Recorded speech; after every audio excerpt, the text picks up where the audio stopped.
The first 30 years of aviation, counted from the Wright brothers' flight in 1903, can rightfully be called the era of biplanes.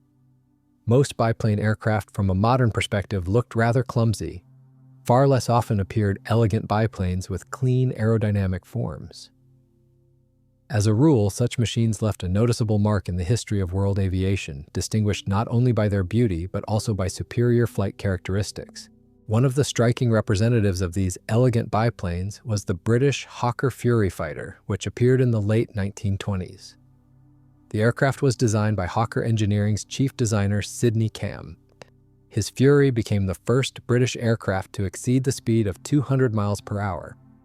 These maneuverable and fast fighters for many years took part in aerobatic teams, actively participating in all aviation exhibitions and shows. On these planes, the best British pilots demonstrated wonders of formation flying and aerial mastery. In truth, all these demonstration flights had only one purpose: to prove the necessity of military aviation in post-war Europe. The design of the Fury fighter began in response to a specification issued by the British Air Ministry in 1927. While working on the project, Sydney Camm focused on the new inline 12-cylinder Rolls Royce engine, the use of which made it possible to create an aircraft with very clean aerodynamic contours. It should be noted that the Rolls Royce engine with a liquid cooling system became the first British piston motor in which the cylinder banks were manufactured as a single cast block.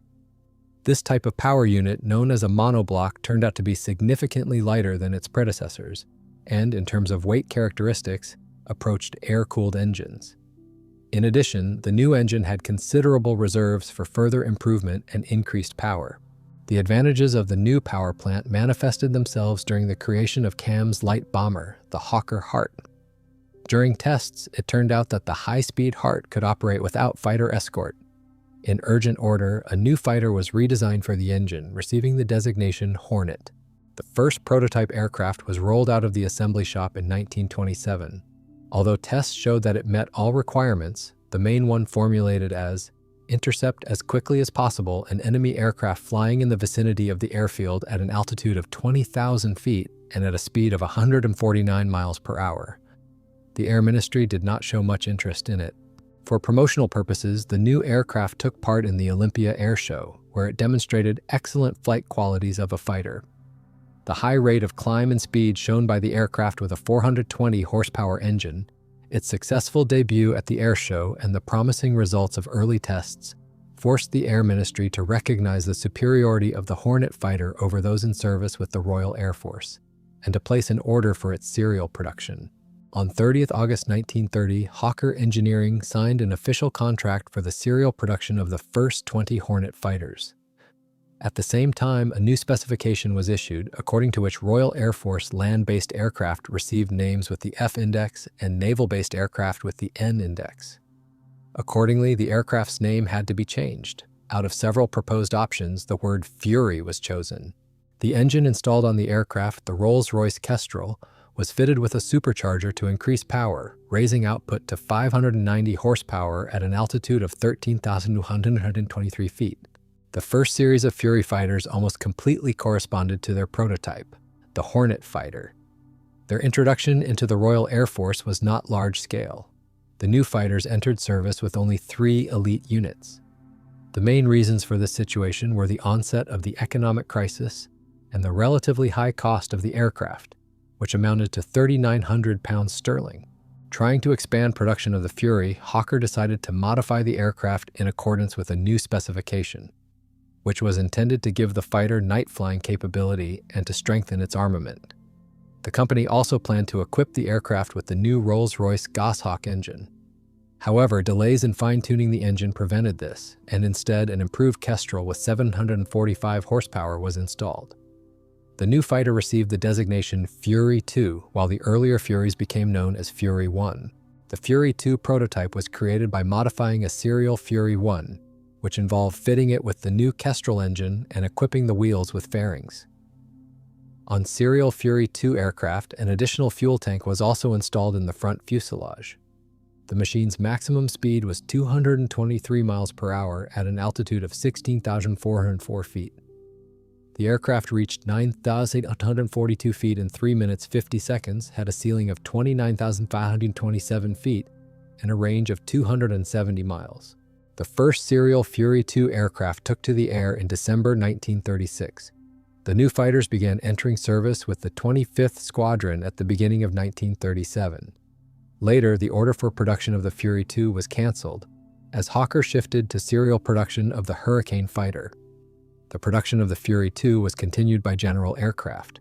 The aircraft built by this company were supplied to re-equip the 43rd Squadron, which had previously flown the Fury 1, as well as to equip the 73rd and 87th Squadrons based at Mildenhall and Tangmere. However, by the end of 1937, the latter two squadrons had already replaced the Fury 2 with the Gloucester Gladiator. The British Fury of both modifications did not remain in combat units until the start of the war. With the arrival of new generation monoplanes, they began to be transferred to the flying schools of the Royal Air Force. Only the aircraft supplied to Spain, Portugal, South Africa, and Yugoslavia saw combat. In addition to the production Fury, Hawker built two experimental prototypes. The first of these, named Intermediate Fury, was intended for testing various modifications of Kestrel and Goshawk engines, the cantilever tailwheel-less landing gear by Messier and Dowty wheels. This aircraft was also used for testing bomb racks with an electromagnetic release. The second, named High-Speed Fury, was converted from a production aircraft and was intended to achieve maximum flight speed. For this purpose, its wing planform was altered. The detachable panels of the upper wing received sweep along the leading edge, while the panels of the lower wing were cut forward along the trailing edge. During the trials, different types of engines were installed on the aircraft.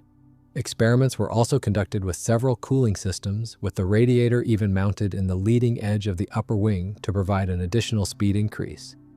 These changes improved the maneuverability of the aircraft and enabled it to reach a speed of 242 miles per hour, the maximum for the British Fury. In addition to these two flying experimental machines, there was an unfulfilled project called Super Fury. This was to become the most radical modification of the fighter. It was planned to redesign the fuselage, further refining its contours. To achieve this, the skin was made entirely of metal. Steel bracing wires were eliminated, and the wing struts were redesigned into a V-shape. The landing gear design was also altered with the introduction of oleo-pneumatic shock absorbers on the main struts. The Super Fury was intended to become the fastest biplane fighter of its time. During series production, 5 prototypes and 300 production fighters were built. 185 machines at Hawker's main factory, 75 by General Aircraft, and 40 by Yugoslav factories Icarus and Zamaj. Apart from England and Yugoslavia, the Fury was also operated in Spain, 3 aircraft, Iran, 24, Portugal, 3, South Africa, 24, and Norway, 1. In the British Royal Air Force, the Fury was in service with the 1st, 25th, 41st, 43rd, 73rd, and 84th Squadrons, stationed in the home islands. During the Munich crisis, camouflage was applied to the aircraft, which they retained thereafter. By 1939, the fighters, considered obsolete, were withdrawn from combat units, with part of the fleet transferred to the 3rd Air School, where they remained in use until 1944. The first Fury appeared in South Africa in 1935, with an additional batch arriving in 1938. Altogether, 2 squadrons of the Royal Air Force of this British Dominion were equipped with the type. 6 Fury took part in the first battles with the Italians in East Africa in 1940, and the following year, all fighters of this type were retired. Although only 3 Fury reached Spain, they left a noticeable trace in the history of the Civil War.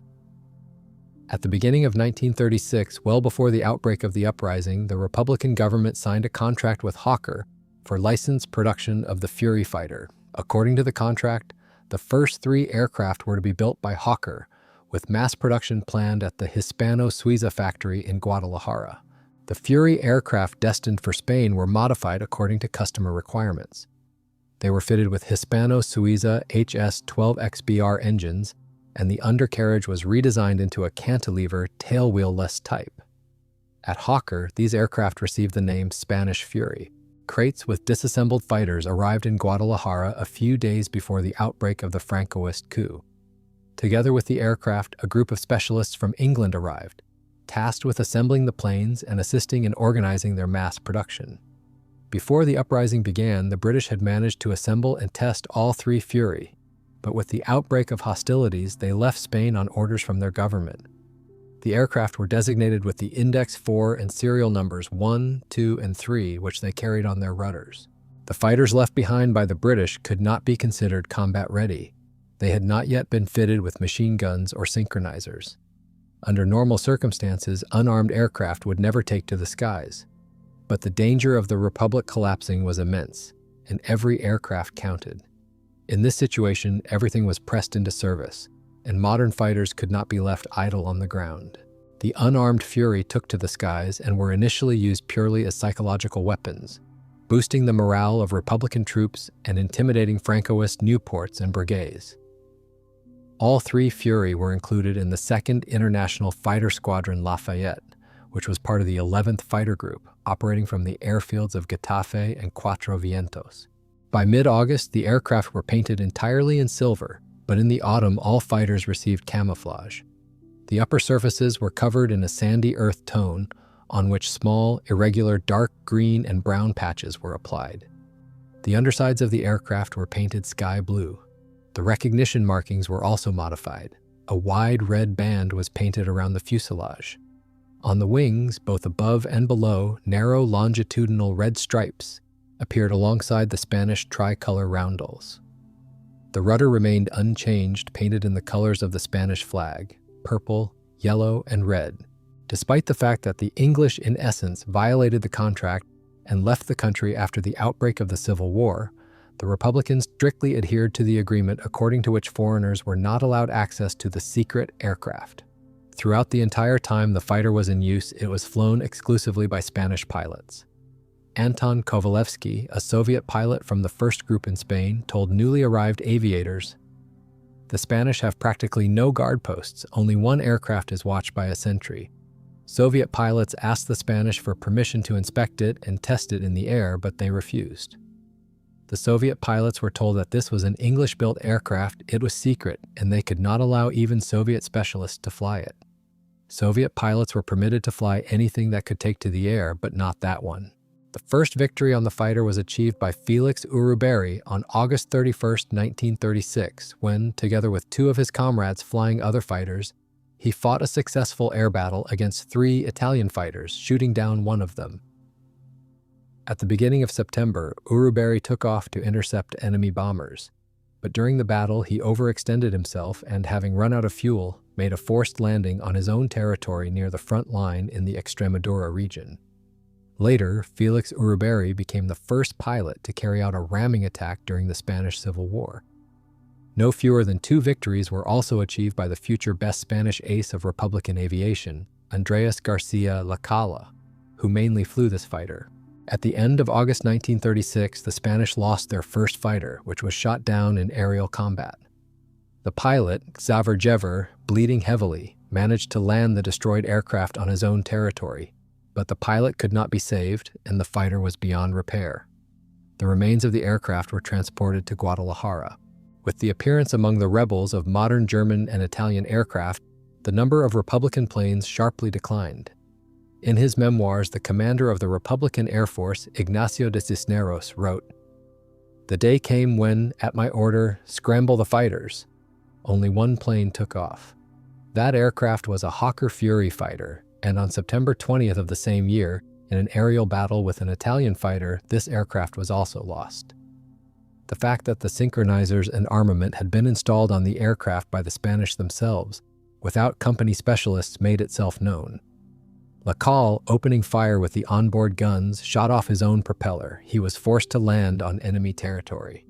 The pilot managed to cross the front line, but the aircraft fell into the hands of the Francoists, who repaired it and used it until the end of the war. The fighter showed itself excellently in battles, which led to the assembly at the Hispano-Suiza factory in Guadalajara of one combat aircraft out of damaged machines. The Republicans no longer used this fighter in combat, but at the end of the war, it fell into the hands of the Nationalists. The aircraft were written off only in 1940.